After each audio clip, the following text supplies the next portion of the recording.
What is it now? Granted, genetics plays a huge role, and we were talking about that a couple of weeks ago. You got a little pissed off when you Yes, thought I that I did. was saying you weren't getting. No, but we were having a conversation where we were talking about how working, and you made it sound like I thought that you didn't work hard. I know you worked hard. However, you were born with great genetics. There's nothing that I could have ever done in my life to be able to throw a 102-mile-an-hour fastball.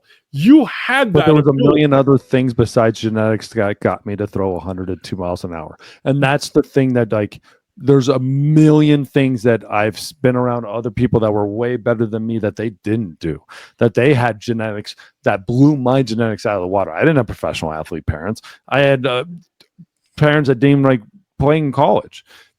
I'm taller than both my parents. I was gifted in some ways, without a doubt, but I was also told by a bunch of big leaguers that I'll never make it, that I had never had good enough, and I'll never throw hard. I remember a Colorado Rocky pitcher told me straight to my face when I was in high school, "You will never throw hard enough to make it." It was Mike Hampton, wasn't it? Well, no, but those are the things that piss me off more than anything. Yes, I had the genetics, but you're a big boy. You're a big, strong fucking guy. Like, it's also mindset. And it's mindset, and it's mindset, and it's mindset, and it's mindset. Because I played around a whole lot of guys that should never have been big leaguers. And everyone sits down and goes, "Oh my God, you were just born with so much talent." No. I saw guys that worked harder than anybody on that field, that made more out of themselves than ever would have, with players that are way better than them. And I guarantee you were probably better than me my freshman year in high school, sophomore year in high school. You were probably way better at those ages than I ever was. But this is what I'm trying to say. You took it as me saying that you never worked hard. I know you worked hard. Everybody knows you worked hard to get to Major League Baseball. But I had to work so much harder than everybody else. But what I'm saying is, if you didn't have those genetics, it would have made it 100 times more difficult. Now, in the case of these guys, they have the genetics, and this is why I brought it up, because it's not only about the genetics. What is it that they are taught that you're teaching your boys right now, that these guys are teaching their sons? Does it have to do so much with that mindset that these boys were brought up with? Is that the reason they're succeeding? Is it more the genetics? Tell me, why is it that these young guys, sons of ball players, are making it to the show? The mindset's a monster, dude. You have no idea how huge that mindset is. We talk about it being in the locker room and being around the culture, but it's being around that dad with the culture. Like, I can look down every one of these guys on that list and go, they were mindset monsters. They were guys that would never accept being just good enough. You see these kids and you see what they go through, and you get them in the organizations, and you're like, these dudes are not happy without being the greatest every day and being the greatest until they retire. They might not become the greatest, but they're not happy until they are the greatest. So them winning MVP, never good enough for them. It is not good enough for them. And that's the beautiful part. That's why you see these guys is, yes, they have genetics without a doubt, but then they're taught that by their dads and moms and family around them, the work ethic, the mindset, the process. Like, you watch the cool things with, like, I know they highlighted the Holiday family when they've gone through, and like, dad built them all the stuff in the world to be able to do it. But you watch them on their own probably every single morning go and work. And it's cool listening to Bryce Harper talk about what it took to become a big leaguer and how he played some ridiculous amount of baseball every day, and you couldn't get him off the baseball field. These guys are the same way. You can't get these guys off the field. They want it that bad. The dad being a big leaguer helps them, but their dad, AJ Brzezinski's dad wasn't a big leaguer, or like Matt Holliday's dad wasn't like, or, his family's pretty good, but like the dad above them wasn't either. So like, at some point, it's just, there's a consistent thing, and it's not just talent, because like, at somewhere guys weren't big leaguers. Yeah. It's that mindset. It's that process. It's the culture in that family. Like we thought, like, Jeff Kent's dad wasn't a big league all-star, almost Hall of Famer. So what happened there?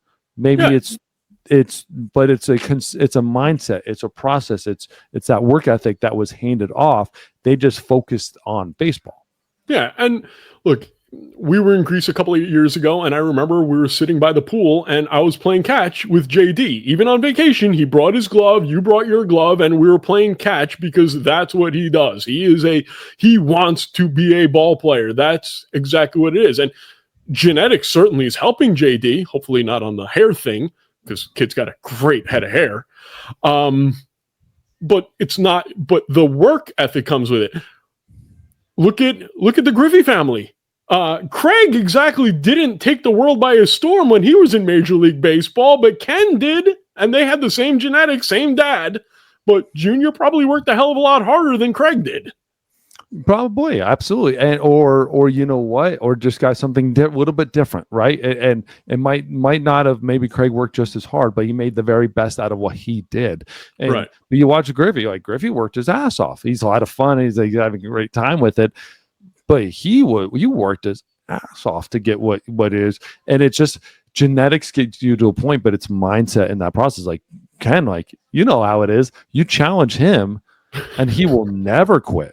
No. He will never quit. And like when I see these kids in little league teams or like whatever teams I'm coaching, I can point them out and say, "That's the kid. That's the kid. That's the kid." And it's not always the most talented one. It's the one who wants the most. It's the one here because you don't know when the talent's going to hit. Like I sucked.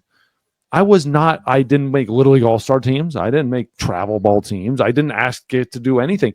I should have gotten cut for my freshman year in baseball. If I didn't go to the high school I did, who had 2 freshman team, I wouldn't have even played freshman year baseball. That's how my genetics were. My genetics got me to a point of not even playing freshman year of baseball. It's the mindset, and the work that went beyond that. Dude, I was big and tall. I was strong, like, but these guys were just better because they had better genetics than me.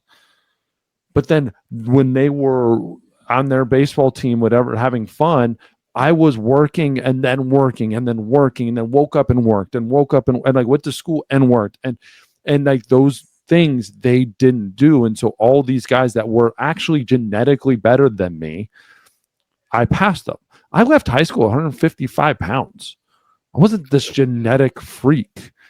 I was built to be good here first. And that's where a lot of people don't, like these guys up here are monsters, are just beasts.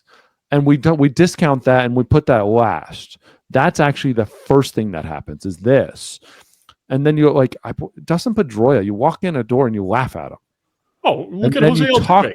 But then you talk to him and you're like, oh my God. Like he can't do more push-ups than you. He can't lift more than you. He's not genetically bigger, faster, stronger. You would whoop his ass. But he will get up and fight.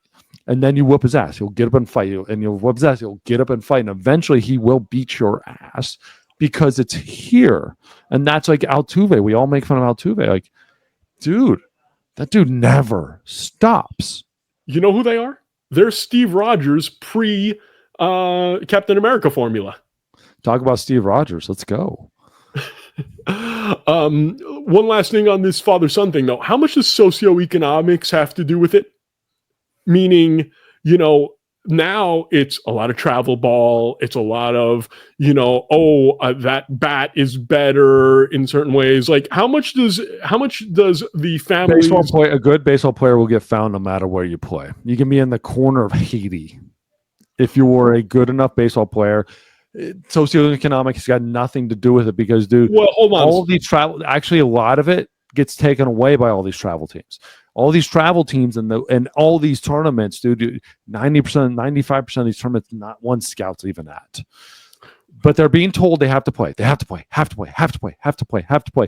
But if a dude walked into one showcase and walked up and like a gorilla dragging his bat behind him and hit or threw whatever number, the dude's going to get drafted.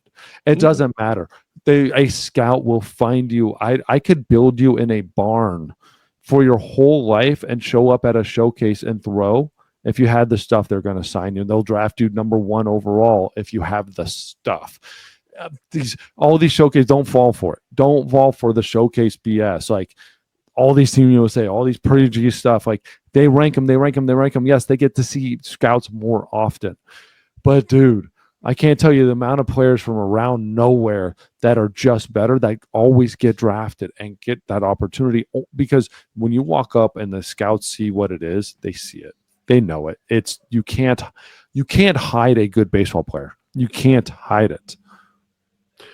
Before we move on to my next segment, I just wanted to bring up a little thing that I saw yesterday on Instagram, and I actually messaged this person, a guy that we mentioned earlier in the show, a man that we had on our old show, a man who I am a huge fan of, made a big faux pas yesterday on Instagram. Mike Hampton said something about being the best hitting pitcher. And I was so upset when I saw that. I messaged Hampton and I said, yo, what about Bartolo? He was pretty good. But going back to what I was saying before, how much would you have loved to have seen Mike Hampton in a home run derby? That would have been awesome in the All-Star game.